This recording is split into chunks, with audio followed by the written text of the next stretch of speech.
নাম তেবে খেতৰিবা ঘূৰ সংসাৰ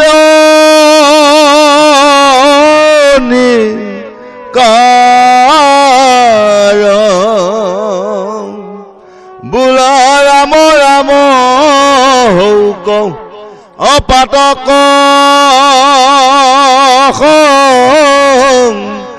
হাৰ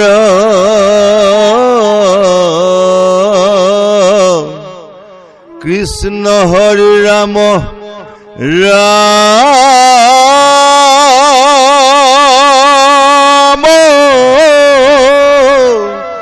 ৰাম ৰাম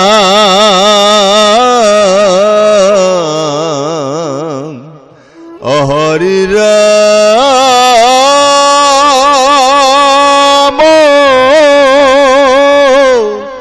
ৰাম ৰাম জয় জগন্নাথ। এতিয়া আমাক এইখিনি ক'লে এতেকে বোলো পৰিহৰা আন কাম নেৰিবা মুখত সদা ৰাম কৃষ্ণ নাম। তাৰমানে সেই নসকল এৰা শেষৰ ভাগিটাসকলে এৰা আন কাম পাতেক চাউক ডাকি বোলা ৰাম ৰাম। আন কামবোৰ আমাৰ এৰা। কাৰণ কিয় যিবোৰ আমাৰ দেহ মাৰ্গত ইন্দ্ৰিয় ৰিপু ধাতু বশৱৰ্তী হৈ আমি লোভত বলীয়া হৈ ফুৰিছোঁ, এইবোৰ আন কাম। এইবোৰ আন কাম যেতিয়া আমি কৰিম দহে আমাক ঘৃণা কৰিব, নিন্দা কৰিব, দণ্ডনীয় কৰিব। এইবোৰ কাম এৰি ভকতৰ সাধুৰ সংগ লোৱা, লৈ পেলাই গাখীৰ চাহ নাপালেও লাল চাহকে খোৱা, হয়নে? তেওঁ কামত আহিব, হয়। গতিকে আমাক এই সৰ্বশেষত ক'লেগৈ সেই নৰসকল, নৰৰ জন্ম লৈ আমি ভকতৰ সংগ লৈ যদি ৰাম নাম গাই থাকোঁ, তেনেহ'লে অহা জন্মটো আমি এনেধৰণৰ ভকতৰ সংগ নিশ্চয় পাম।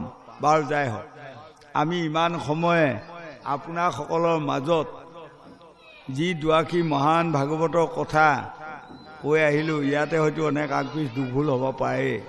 লক্ষ কোটি দুভুল অপৰাধ মৈক্ষণ কৰি আটায়ে চৰণধূলি আমাৰ মাথাত দিব বুলি সবাৰ চৰণতে মোৰ প্ৰণিপাত থাকিল।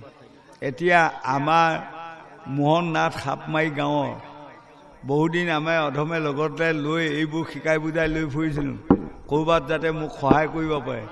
আজি এতিয়া হৈও অইন প্লেয়াৰ নাই নহয়, বেচেৰা সিয়ে আহি মোক অলপমান সহায় কৰক আৰু নহয় বাৰু। গতিকে সিয়ে আহি অকণমান বক্তৃতা দিব বা ব্যাখ্যা কৰিব, আপোনাৰসকলে কাণ দি শুনক। কৃষ্ণ কৃষ্ণ কৃষ্ণ জমুৰি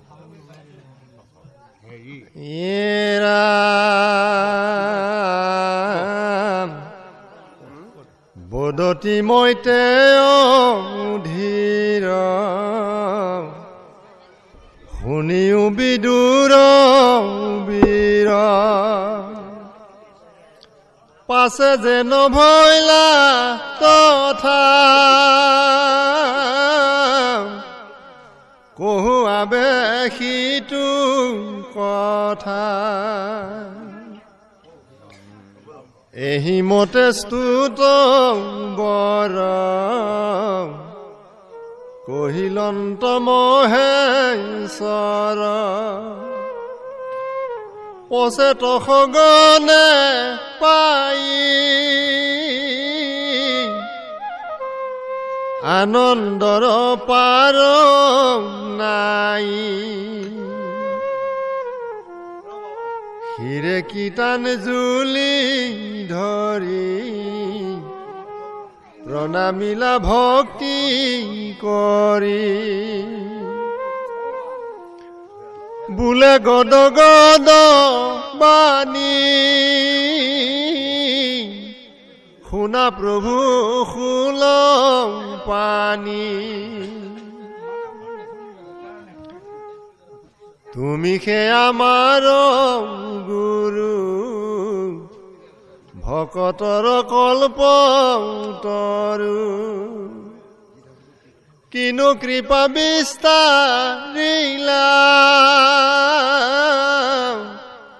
আমা শাক নিস্তাৰিলা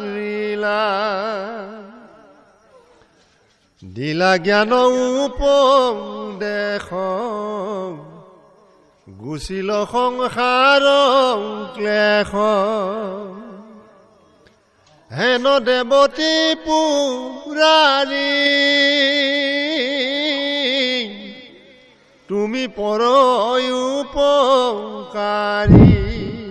হে পৰম শ্ৰদ্ধাৰ আজি মহান ভাগৱতত সমবেত হোৱা সাধুগুৰু বৈষ্ণৱ সমস্ত আই মাতৃ সমস্ত, আজি আপোনালোকৰ ওচৰত ভোলা গোসাঁই আজি বেগত কৰাই দিছে আৰু হৈও আজি এই গোসাঁই আজি অসমখন ইমূৰৰ পৰা সিমূৰলৈ এই ভাগৱততে লৈ গৈছে।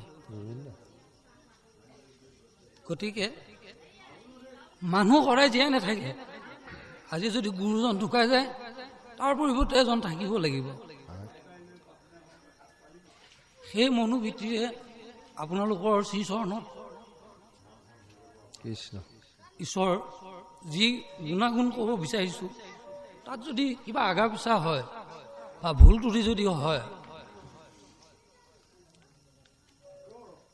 আপোনালোকৰ নিজৰ ল'ৰা ছোৱালীৰ নিচিনা ভাবি আৰু পাৰিলে দুটিমান জ্ঞান প্ৰদান কৰিব বুলি পেলাই আপোনালোকৰ ওচৰত প্ৰাৰ্থনা থাকিল। এতিয়া আমাক ভাগৱতে প্ৰথমতে কৈছে জ্ঞানৰ উপদেশবিলাক বুলি কৈছে। গীতাত সেইকাৰণে গোবিন্দ মিশ্ৰই লিখিছে, প্ৰথমে গুৰুক কৰো প্ৰণিপাত শিৰদিয়া চৰণত, যাৰ উপদেশে জ্ঞানৰ প্ৰকাশে গুচিলা অবিদ্যা যত। আমাৰ নৰসকলৰ যিমানবিলাক অবিদ্যা আছে, আমি যদি গুৰুৰ আশ্ৰয় লওঁ, শ্ৰীগুৰুৰ আশ্ৰয় ল'ব লাগিব। শ্ৰীগুৰু আশ্ৰয় লৈ ভকত সংগ লৈ সাধু সংগ লৈ যদি প্ৰভুক ভজনা বা চিন্তন কৰিব পৰা ক্ষমতাকণ যদি গুৰুৱে দেখুৱাই দিয়ে, গতিকে সেই ফলটোতকৈ আৰু ডাঙৰ ফল পৃথিৱীত নাই বুলি কৈছে। সেইকাৰণে আমি গুৰু মানিব লাগে। পিতৃগুৰু, মাতৃগুৰু, শিক্ষাগুৰু, দীক্ষাগুৰু, সমস্ত গুৰু মানিব। সেইকাৰণে কৈছে সমস্ত আত্মা বুদ্ধি যিসকলে জানিব, তাৰমানে বিষ্ণু মূৰ্তি বুলি কৈছে। সেইটো আপুনিও ঈশ্বৰ, তেওঁ ঈশ্বৰ, বনডালো ঈশ্বৰ, গৰুটো ঈশ্বৰ, সকলো যেতিয়া ঈশ্বৰ মূৰ্তি যেতিয়া দেখিব, তেনেহ'লে ইয়াত কৈছে নিৰঞ্জন নিৰাকাৰ বুলি কৈছে প্ৰভু ভগৱন্ত। প্ৰভু ভগৱন্তটো এইখিনিতে আছোঁ বুলি বোলে কোনো নিৰ্ধাৰিত জেগা নাই। আছে নেকি বাৰু কওক? আমি নামত গাওঁ আৰু সবাই হিয়াতে আছে বুলি কওঁ, কিন্তু হিয়াত থকা চিত চেতনটো আমিতো জাগ্ৰত কৰিব লাগিব। কোনখিনিনো প্ৰভু ভগৱন্ত আছে? সেই প্ৰভু ভগৱন্তৰ থকা স্থানকণ হ'ল নিৰঞ্জনপুৰ বুলি কৈছে, য'ত নেকি আমাৰ উশাহ নিশাহটো উলিয়াই উলিয়াই প্ৰচেষ্টাখিনি চলি আছে। সেই নিৰঞ্জনপুৰত প্ৰভু ভগৱন্ত বিৰাজমান হৈ আছে। গতিকে আজি এই কথাখিনি শিৱই মানে সহস্ৰ ঋষিসকলক কৈ আছে। আৰু ইয়াৰ আগত আমাৰ গোসাঁয়ে কৈ গৈছে 10 প্ৰচেতকগণ আমাৰ বিশ্বতে কিবা এটা দেখুৱাইছে, কিন্তু আমাৰ 10 প্ৰচেতকগণ আমাৰ 10টা ইন্দ্ৰিয়ৰ কথা কৈছে। 5টা কৰ্মেন্দ্ৰিয়, 5টা জ্ঞানেন্দ্ৰিয়, তাক আকৌ মানে লগ কৰি ঘূৰাই লৈ ফুৰে মনটো। সেইটো কাৰণে নমিষাৰ অৰণ্যত শুকদেৱে পৰীক্ষিতক কৈছিলে তুমি 3টা বস্তু ত্যাগ কৰা আৰু 3টা বস্তু গ্ৰহণ কৰা। তেতিয়া কৈছে গুৰুদেৱ কি কি 3টা বস্তু ত্যাগ কৰিম? তেতিয়া কৈছে 3টা গ্ৰহণ কৰি লোৱাচোন। কি কি? কায় বাক্য মন। কায় মানে হৈছে দেহটো, দেহটো পবিত্ৰ কৰি লোৱা। বাক মানে হৈছে আমাৰ জিভাখন বা কথাবিলাক, হয়নে বাৰু? মনটো হৈছে আপোনাৰ ইন্দ্ৰিয়বিলাকৰ মেইন পৰিচালনা কৰা বস্তুটো হৈছে মন। এই মনক জয় কৰিবৰ কাৰণে এটাই আমাক শাস্ত্ৰ মাধ্যমে দিছে, মনক যদি আমি বুদ্ধিৰ দ্বাৰা যদি আমাৰ ইয়াত চিত বুলি কোৱা এডোখৰ বস্তু আছে, সেই চিতখনত যদি আমি স্থান দিয়া যায়, তেনেহ'লে আমাৰ মনটো চঞ্চলাটো নাইকিয়া হৈ যাব, পবিত্ৰ হয় বুলি কৈছে। সেইকাৰণে কৈছে যেহি নাম সেহি কৃষ্ণ ভজন ইষ্ট কৰি নাম সহিতে আছে আপুনি শ্ৰীহৰি। যিমান নাম আছে তিমানতে প্ৰভু ভগৱন্ত নাই জানো? বনডাল বুলি কওঁতে বনডালতো নাই জানো? পিপৰটো বুলি কওঁতে পিপৰটো নাই জানো? মই এতিয়া মোহন বুলি ক'ব লাগে, মই মোহনো জানো নাই জানো? সকলোৱে আছে নহয় জানো? গতিকে আমাৰ এই মনক জয় কৰা যিখিনি আমাৰ প্ৰচেষ্টা, সেইখিনি যদি কৰিব পৰা যায়, তেনেহ'লে আমাৰ সংসাৰৰ ক্লেশবিলাক কৈছে গুচিল সংসাৰৰ ক্লেশ বুলি কৈছে।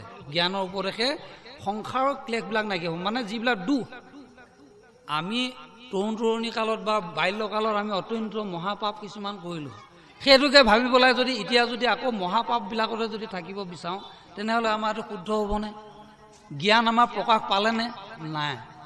গতিকে আমি বহুত দুখ ভুল অপৰাধ পূজে প্ৰতি আমাৰ অপৰাধহে হৈ আছে। গতিকে এই অপৰাধবিলাক মোচন কৰিব লগা হ'লে সাধু সংগ লাগিব আৰু ঈশ্বৰ গুণানুকীৰ্তন কৰিব লাগিব বুলি আজি ভাগৱতে দেখুৱালে। গোবিন্দ হে ৰাম ভকত বৎসল দেৱ তুমি বিনে নাহি কেৱ এই বুলি বাৰম্বাৰ কৰিলন্ত নমস্কাৰ মহাপ্ৰেম ভক্তি ভাবে পুজিলা শিৱৰ পাৱে সবে ৰাজপুত্ৰ গণে পৰম সন্তোষ মনে। এতিয়া চাওকচোন আমাৰ পদটোৱে এইফালে দেখুৱাইছে আৰু বিশ্বটো আপোনাৰ চাওকচোন কিবা এটা আমাৰ ফল বাঞ্ছা কৰিব লগা হ'লে আমি দগৈ শিৱক আৰাধনা কৰি বেলপাত দিওঁগৈ আকৌ গাখীৰ ঢালোগৈ নহয় জানো? যেতিয়া মানুহৰ কিবা এটা আকাংক্ষা বা আকৃষ্ট হয় বা বিচাৰে তেতিয়া শিৱৰ ওচৰত যায়। তাৰমানে শিৱ এনেকুৱা দয়ালু তৎক্ষণাতে মানে তথাস্তু বুলি কৈ দিয়া কাম শেষে। সেইটো কাৰণে এবাৰতো সেয়া শিৱ বিলাই নাইকিয়া হৈছিলে হয়নে বাৰু? গতিকে ইমানখিনিলৈ নাযাওঁ। কথা হ'ল আজি এই শিৱক যদি আৰাধনা কৰিব পৰা যায় তেনেহ'লে আমাৰ ভক্তি সাধন কৰা হ'ব আৰু কি বুলি কৈছে মহাপ্ৰেম আহিব বুলি কৈছে। তাৰমানে আমি বিচৰা বস্তুটো পোৱাৰ লগে লগে আমাৰ মনটো মহাপ্ৰেম নহয়নে বাৰু? আজি এতিয়া চাওক ভকতি মাৰ্গত এতিয়া চাওক আজি ভাগৱতৰ যি ঈশ্বৰ লীলা গুণানুকীৰ্তন সেইকণ যিসকলে আজি বিচাৰিছে সেইসকলেহে পাইছে। নিবিচৰাসকলক কোনোবাই সোমোৱাই দিব পাৰিছেনে বাৰু? নাই। গতিকে থকা মানে লৈ যোৱা নাথাকিলেতো কথাই শেষ। সেইটো কাৰণে এতিয়া চাওক এজন মহা শয্যাগত হৈ থকা ৰোগী এজনকো ঈশ্বৰৰ নাম লওঁ কিন্তু নলয়। আয়ো বোপাই কাটিলে মাৰিলৈ এই সোপা কথাই কথা। তাৰমানে কি এইটো অভ্যাসে নহ'ল। তাৰমানে আমাৰ গোসাঁই কৈ গৈছে এই বস্তুটো যদি সৰুকালৰ পৰা যদি অভ্যাস হৈ যায় তেনেহ'লে শেষৰ ফালতো কিবা এটা আশাহে থাকে। পাম বুলি বোলে সেইটো নাই ভৰসা, আশা এটা থাকে নহয় জানো? গতিকে এই আশাতে প্ৰভু ভগৱন্ত লিপ্ত হৈ থাকে। গতিকে সেই নৰসকল আমি দেৱতাবিলাকক পূজন কৰিহে আমি ঈশ্বৰক নিৰ্গুণ কৃষ্ণক আমি ভজনা কৰিব পাৰিম। দেৱতাসকল আমাৰ ইয়াত দেহতে থকা নাই নে? 33 কোটি দেৱতা লোভ মোহ কাম ক্ৰোধে আদি কৰি 33 কোটি আমাৰ দেৱতা দেহতে থকা নাই জানো? এই দেৱতাসকলক আমি যদি জয় কৰিব পাওঁ তেনেহ'লে মনটো আমাৰ এক হ'ব আৰু মানে কি কায় বাক্য মন তাৰমানে এক হৈ যোৱাৰ লগে লগে বিষ্ণু বুদ্ধিটো আহি যায় আৰু তেতিয়া মানে কোনো হাই পেচাল কাজিয়া দম্ভ অহংকাৰ গৌৰৱ এইবিলাক মানে একোহে লগ লাগিব নোৱাৰে। গোবিন্দ ইৰাম চাহি আছে নিৰন্তৰ অন্তৰ্ধান ভৈলা হৰ ৰুদ্ৰ গীত মাধৱৰ স্তব ইটো মনোহৰ পাছে পছে তংগনে আতি আনন্দিত মনে সাৱধান কৰি জপ আচৰিলা ঘূৰ তপ। এতিয়া মানে কি এই কথাখিনি আজি শিৱই কৈ পেলাই মানে কি অন্তৰ্ধান হ'বৰ কাৰণে বিচাৰিছে। সেইটো কাৰণে কৈছে পচেতসকলগণ তোমালোকে কি কৰা স্তব কৰা আৰু আনন্দ মনে জপ কৰা, তেতিয়াহে এই ঘূৰ তপতহে তপ মানে কি ত্যাগ স্বীকাৰ কৰা অশেষ যত্ন কৰা সেইটোকে কৈছে তপ। যদি প্ৰভু ভগৱন্তক ভজনা কৰিবৰ কাৰণে চেষ্টা কৰিব লগা হয় অশেষ যত্ন কৰিব লাগিব, সাধু সংগ ল'ব লাগিব আৰু কোনটো দৃশ্যত কোনে কাক কি ক'লে কি নাই এই কথাখিনি তেতিয়াহে আমাৰ আয়ত্ব আহিব। গতিকে এই বস্তুখিনি আমাক কি কৰিব দিছে জপ আৰু তপ ধ্যানৰ মাধ্যমেৰে আমাক ৰুদ্ৰগীত মাধৱৰ বুলি কৈছে। গুৰু ব্ৰহ্মা গুৰু বিষ্ণু গুৰুদেৱ মহেশ্বৰ এই তিনিওকে এক লগ কৰি যিজন প্ৰভু ভগৱন্ত আছে তেওঁৱে সৃষ্টিত এই বাকী মানে কৰ্মকৰ্তাবিলাক। গতিকে যাৰ যিটো কৰ্ম অনুযায়ী মানে ভুগিব লগা হয়। আমাৰ ইয়াৰ আগৰ জন্মত কি আছিল সেইটো কথা আমিতো নাজানো, কিন্তু আমাৰ ভাগৱতৰ মাধ্যমে আমি এটা ক'ব পাওঁ, আমি কোনোবা এটা যুগত আপোনালোকৰ নিচিনা সাধু গুৰুসকল আই মাতৃসকলৰ লগত এনেকুৱা ঈশ্বৰ ভজনা বা আলাপ আলোচনাত আগতে জড়িত আছিলোঁ। সেইকাৰণে আজি এইকণ আমি সুবিধা পালোঁ। যদি আগত যদি নাথাকিলো হয় তেনেহ'লে নাপালোঁ হয়। এতিয়া কিছুমান যে কৈ থাকে পাপ পাপ, পাপনো কোনবিলাক? পাপ কোনবিলাক? যিবিলাক ৰোগ ব্যাধি সেইবিলাকে হৈছে পাপ। চাবচোন, কিছুমান যে কেঞ্চাৰ বেমাৰ হৈ পেলাই মই কিছুমান মানে হাত চাত গেলি কৰিয়ে মৰিব লগা হয়। দুনিয়াখনতো বহুত জীৱ আমি লক্ষণবিলাক দেখা পাই হৈছোঁ। এইবিলাকে হৈছে পাপ। কিন্তু আপুনি জীৱক মাৰিতো জীৱ খাব লাগিব। আমি ধানটো মাৰি আছোঁ, সৰিয়হটো পিচি আছোঁ, পঞ্চশুনা পাপটো দৈনন্দিন আইসকলে কৰিয়ে আছে। সেই পাপবিলাকো কি হয়? নাশ হয় বুলি কৈছে। কিহৰ মাধ্যমে? গৃহস্থী ধৰ্ম সমান আন ধৰ্ম নাই, নিয়মে সংযমে থাকিবা সদায়। আপুনি যদি গৃহস্থী ধৰ্ম যদি সৎ হিচাপে পালন কৰিছে তেনেহ'লে এই নিয়ম নীতিখিনি আপুনি জানিব।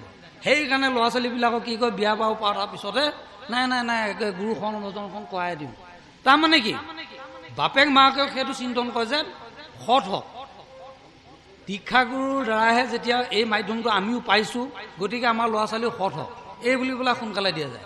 কিছুমান ল'ৰা ছোৱালী আকৌ মানে গ্ৰহণ নকৰে। কিহৰ কাৰণে? এইটো চলাই থাকে, চলাব নাপাব, গম পাইছেনে? আকৌ ধৰক বোৱাৰীবিলাকে ধৰক স্কাৰ্ট চিস্কাৰ্ট কিবা কিবিবিলাক গাভৰুতে পিন্ধাবিলাক পিন্ধি থাকিব বিচাৰি থাকে, সেইবিলাক পিন্ধিব নাপাব। কাকায়েক যেতিয়া থাকিব, মই সেইডাল পিন্ধি পেলাই জানো, মই সেয়া কৰিব জানো, নাজানো, আবাহন কৰিব জানো, নকওঁ নহয়।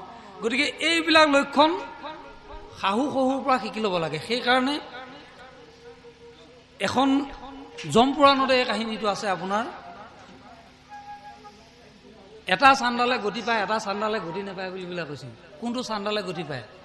যিটোৱে নেকি সৎ কৰ্ম কৰি আছে, মানে দেহবিলাক সংসাৰণৰ কাৰ্যত চলাই আছে, তেনেকুৱা চান্দালটোৱে গতি পায়, তথাপিতো ঈশ্বৰৰ নাম লৈ আছে। কিন্তু কোনটো চান্দালে গতি নাপায়? যিটো চান্দালে নিজৰ জন্মদাতাৰ পিতৃ মাতৃ গাত যদি হাত দিলে, সেই চান্দালটোৱে কৌটি কৌটি জনমো মানে উদ্ধাৰ নাপায় বুলি পেলাই আজি ভাগৱতে সিদ্ধান্ত কৰিছে।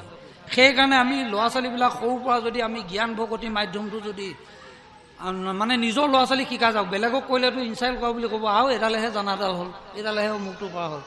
নহয়, নিজৰ ঘৰখন আপুনি পৰিপাতি লগাওক।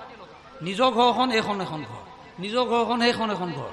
নিজৰ ঘৰখন যেতিয়া পৰিপাতি লাগিব তেনেহ'লে সকলো সমাজৰ লগত আপুনি বৰ্তি চলিব পাৰিব। আপোনাৰ সকলোৱে ভাল পোৱা মানে ঈশ্বৰ ভাল পোৱা। ভকতবিহীন ভগৱান নহয়, কিন্তু ভকতৰ কাৰণেহে প্ৰভু ভগৱন্ত জীয়াই থকা বুলি পেলাই আজি শাস্ত্ৰৰ মাধ্যমে বুজালে। গোবিন্দ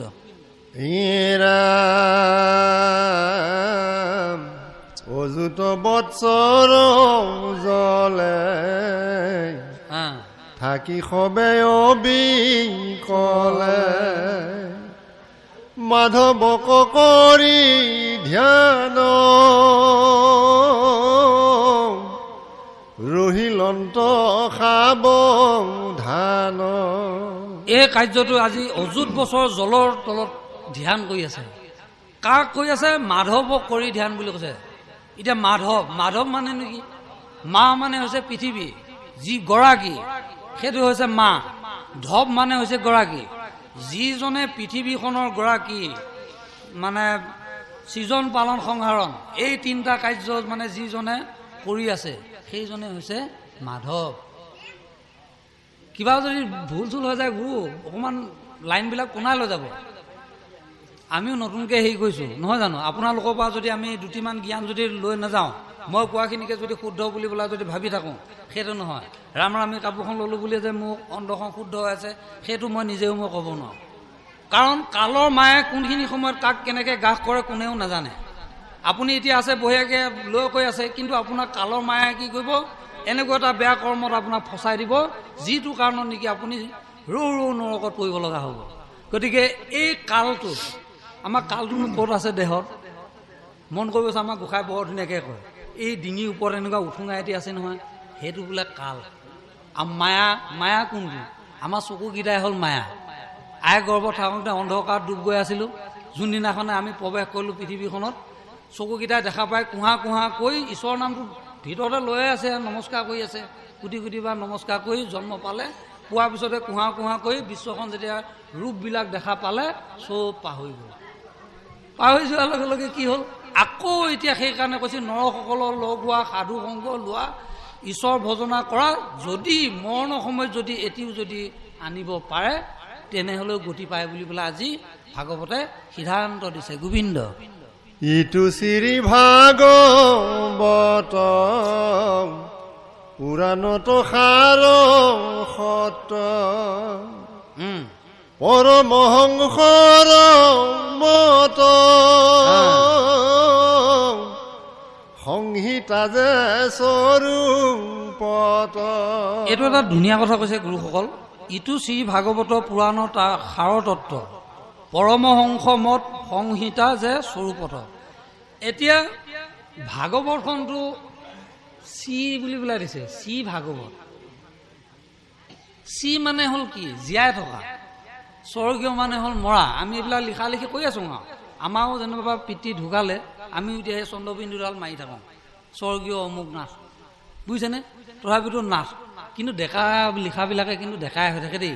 স্বৰ্গীয় অমুক ডেকা, স্বৰ্গীয় তমুক ডেকা, তাৰমানে মৰণৰ পিছতো সেই ডেকাই হৈ থাকে। কথাটো বুজি পাইছেনে? কিন্তু এতিয়া নামৰ কথাটো ইয়াত কৈছে শ্ৰী ভাগৱত। শ্ৰী মানে হ'ল জীয়াই থকা। আমাৰ এই দেহখন শ্ৰী, আমি জীয়াই আছোঁ। আমাৰ ভাগৱতখন ক'তনো এতিয়া হাত ভৰি মুখ কিবা কিবি আছে। প্ৰথমৰ দ্বিতীয় স্কন্ধে চৰণৰ দুটয় একেবাৰে 22 স্কন্ধ 12টা অংশত আমাক এই দেহটোকে ভগাই থৈছে। ভাগৱতে আপোনাৰ 4টা দিশত দেখুৱাইছে। এটা আপোনাৰ বিশ্বত দেখুৱাই গৈছে, এটা দেহ মাৰ্গত দেখুৱাই গৈছে, এটাই আপোনাৰ মানে সংসাৰৰ পুত্ৰ ভাজা ধন ধান এইবিলাকৰ লগত বুজাই গৈছে। চতুৰ্থ ভাগটো আকৌ কেনেকৈ আমাৰ গোসাঁই কৈ গ'ল, যেনেকৈ আমাৰ সূৰ্যটো উদয় হৈছে আকৌ হৰণ হৈছে, সেইটো কথাকে যেনিবা চন্দ্ৰকান্তি ফুলৰ লগত গোসাঁই কথাটো কৈ গৈছে। তেনেকৈ আমাৰ আয়ুসটো যি ধৰক হৈ গৈ আছে, সেইটো আমাৰ ভূষেপ লোৱাই নাই। এতিয়াও বাবা আগৰ দাঁতকেইটা নাইকিয়া হ'ল, চুলি সোপা পকি কৰি কিবাই হ'ল, ছাল মোৰ এবাৰ সপৰা সপতি পৰিলে। এতিয়া বাবাৰ তুলনাত আমি পিলপিলীয়া হৈ আছোঁ, নহয় জানো? আৰু এইখিনি বয়সত মানে কি মোতকৈ আৰু ডাঙৰ কোনো নাই। চাবচোন আপোনালোকে মন কৰিব, অকণমান বাহিৰলৈ গ'লেও বেয়া নাপাব। যেতিয়া ল'ৰা ছোৱালী বয়স আপোনাৰ 40 পৰা 45 বছৰৰ ভিতৰত হয়, সেনেকুৱা সময়ত মানে বিয়াত উদ্যম হয়, মই আৰু 3জনী বিয়া পাতিব পাৰিম। সেইখিনি সময় বোৱাৰী সোপাই আকৌ ভাবে দেই, মই আৰু 10টা মানলৈকে যাব পাৰিম। এই উদ্যমটো এই বয়সৰ লেভেলটোত থাকে। সেই ষ্টেজটো পাৰ হোৱাৰ পিছত সেইখন নাইকিয়া হৈ যায়। গতিকে আমাৰ কালৰ মায়া এইটো আমাৰ সময়ৰ গতিত মানে ভাগৱতে আমাক দেখুৱাই গৈছে। তাকে এতিয়া যিটো মানে আমি ধৰি ল'ব লাগে সেইটো ধৰি ল'ব লাগিব, যিটো এৰি যাব লাগিব সেইটো এৰি যাব লাগিব। যেনে আমি লোভটো এৰি যাব লাগিব। লোভৰ পৰিৱৰ্তে কি ত্যাগ স্বীকাৰ কৰিব লাগিব। বোলে আজি অমুকৰ বেঙেনাটো দেখিলোঁ বা ৰঙালাওটো দেখিলোঁ, এইটো মই ত্যাগ স্বীকাৰ কৰিছোঁ, মই একেবাৰে নালাগে দেই, মই লোভটো নাই। আপুনি মনটোক সংশয়টো দূৰ কৰি লওক, তেতিয়া আপুনি নালাগেগৈ সেইটো বস্তু। কিন্তু জিভাখনে থাকিলে নহয়, জিভাখনে হ'ল লোভ। আমাৰ বাবাই কৈ গৈছিল, কুকুৰৰ লগতো তুলনা কৰে, ছাগলীৰ লগতো জিভাখন তুলনা কৰে, নহয় জানো? ল'ৰা ছোৱালীয়ে চাবচোন কেতিয়াবা মানে এই খাবা কৰিবা কিবা কিবি মাত বুল দিব নোৱাৰা হ'লে ছাগলী জিভা খুৱায়। তাৰমানে কি তেতিয়াহে মাতটো ভাল হওক বুলি পেলাই। এইটো এটা আমাৰ পৰম্পৰা নীতি হিচাপে চলি আহিছে। আপোনাৰ সবাই খাইছেনে নাই নাজানো, আমি হ'লে খাই পাছ কৰিলোঁ। এতিয়া যেনিবা আজি হ'ল কেইদিনমান নোখোৱা ছাগলী জিভা, বুজিছে? আগতে ছাগলী জিভা দগৈ খালোঁ, খাই পেলাই এতিয়া বৰ্তমান মানে ছাগলী জিভা এৰি লওঁ আৰু। ছাগলী জিভা এৰি এতিয়া দগৈ ভাগৱতে চয়াবিন আলু গুটি ৰঙালাও ভাজি, আকৌ মানে দালি তৰকাৰী, একেখনে ভাজি একেখনে তৰকাৰী, অসমৰ ইটো মূৰলৈ সিটো মূৰলৈকে গৈ চাওঁ একেখনে। ক'ৰবাত যেনিবা কেইটামান মানে মটৰ মাহ থাকে, চয়াবিন থাকে, কোনোবা কেইটামানো নাথাকে, খালী ৰঙালাও। এতিয়া যেনিবা ৰঙালাও তাকে চালান কৰি আছে, কোনো নিকিনা হ'ল, 10 টকাটো এটা ৰঙালাও পায়। হয় টিপটিপিয়া হৈ আছোঁ হয়। কিন্তু এটা কথা বেয়া কৈছে, মানে কি বিদেশৰ পৰা যিবিলাক, এইখিনিতে বাহিৰা কথা এটা ক'লোঁ বেয়া নাপাব, বিদেশৰ পৰা যিবিলাক ছাপ্লাই বস্তু আহিছে, যেনে আপেলটো আঙুৰটো আমবিলাক টিভি এডভাৰটাইজৰ নিউজত দি আছে, সেইবিলাকত মেডিচিন দি পেলাই তাৰমানে কুমলীয়াটোকো পকাই পেলাই মিঠা চিঠা খুৱাই পেলাই দি পঠিয়াই।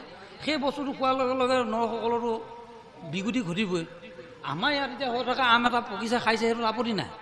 আমাৰ ইয়াৰ ভিতৰত কি হৈ আছে এতিয়া বাদুলিয়ে যিবিলাক মানে লেচু খাই আছে এই লেচুবিলাকৰ পৰা এটা মানে বেমাৰ হৈছে সেইটো দেখুৱাই আছে এইখিনিতে অকণমান বয়া কলং বেয়া নাপাব নিজৰ কথাকে কোৱাটো ভাল কথা বেলেগৰ কথা কোৱাতকৈ নিজৰ কথা কোৱাই ভাল মানে জীৱ মা নাই এজোপা লেচু আছে ইমান ধুনীয়াকৈ পকি আছে ফালি গৈছে বুজিছেনে তাতে এই ঠক মানে কণ্ড বল এঠক আছে পৰহিদিনাখন কি কৰি লওঁ মই বোলো ৰহ তহঁতেনো আমাক পাৰিবাও নিদিবিনে বোলো এই দেখা মই লাহ নাই দেই ল'ৰাটোকে কৈছোঁ এই দেখা ই এটা ফুটা আছে দেখিছনে সেইটো আৰু অকণমান বহল কৰি দিছোঁ সি দিলা নহয় বহল কৰি পেলাই ৰাতি দেই বোলো দিনত একেবাৰে আগুৱে খাব ৰাতি তাৰপিছত সি এনেকৈ দিয়াৰ লগে লগে ভৌকে লাইট এটা জ্বলাই দিছোঁ তালৈকে গ'লেই নহয় যোৱাৰ লগে লগে বাদুলি সোপা আহিছে আৰু একেবাৰে বল সোপাই ইনজেকশ্যন এটা দিয়া গুচি যায় তাৰমানে বলে কামোৱে মই ভাবিছোঁ বাদুলি সঁচাকৈ অহা নাই দেই ইনজেকশ্যন দি আছে তাৰমানে এতিয়া যায় যেনিবা আজি নাইকিয়া হৈছেগৈ চাইছোঁ বল সোপা মানে ভাঙিলে বেয়া হ'ল